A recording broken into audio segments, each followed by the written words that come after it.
je suis rentrée. Chut, mais ça va pas, mais t'es une grande malade, toi. T'as pas entendu parler du dernier film avec John Krasinski et Emily Blunt? Non, pourquoi? C'est un film qui va faire du bruit? Bah plutôt oui, il s'appelle Sans un bruit. Et on en parle parce que... Mais c'est pas vrai, mais là en sourdine. C'est un film où le silence prédomine, où l'absence de décibels est une question de survie. Faudrait pas que ça s'ébruite. Mais arrête, nom de Dieu, mais c'est pas vrai. S'ils nous entendent, il est déjà trop tard. Alors shut up, shut up, shut up. Motus et bouche cousue. Me dis donc, ça a l'air de faire peur ton truc. Mais comment te dire? Derrière cette première réalisation de Krasinski, on retrouve Platinum Dunes et ses producteurs Michael Bay, Andrew Form et Brad Fuller, à qui on doit notamment la saga American Nightmare, Ouija, mais également les remakes de Massacre à la tronçonneuse, Amityville, Les Griffes de la nuit ou encore Vendredi 13. Ah ouais, quand même.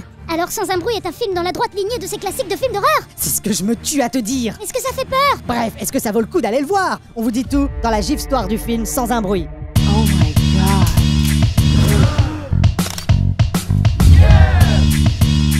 Dans Sans un bruit, la vie telle que nous la connaissions a cessé d'exister. Du chaos coloré de notre univers en mouvement a émergé le silence d'un monde à l'arrêt. Quelque chose rôde, le bruit les attire et les décibels induits par nos mouvements, même les plus anodins, peuvent désormais causer notre perte. Les survivants vivent dans la crainte, retiennent leur souffle, doivent étouffer le moindre de leurs pas. L'homme n'est désormais plus en haut de la chaîne alimentaire et pourtant, la vie continue. C'est grâce à sa connaissance de la langue des signes et leur discipline que la famille Abbott et ses 3 enfants ont réussi jusqu'à présent à survivre. Mais l'arrivée prochaine d'un nouvel enfant est en passe de rompre cet équilibre déjà précaire. Cette nouvelle vie pourrait bien causer leur perte. Et de la joie d'être parent, naître l'angoisse indélébile de tout perdre. À moins que... Alors, est-ce que ça vaut le coup d'aller le voir? Rassurons déjà les plus anxieux, Sans un bruit n'est pas un film d'horreur. Il s'agit plutôt d'un thriller anxiogène, un huis clos sensoriel. Un film qui vous plonge dans l'univers étouffant et étourdissant du silence.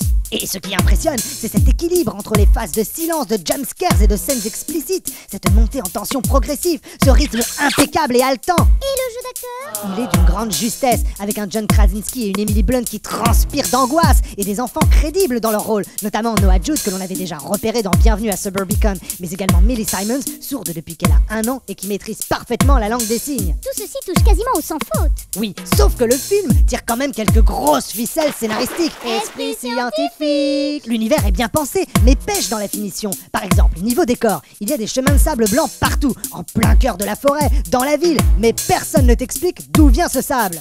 Bizarre.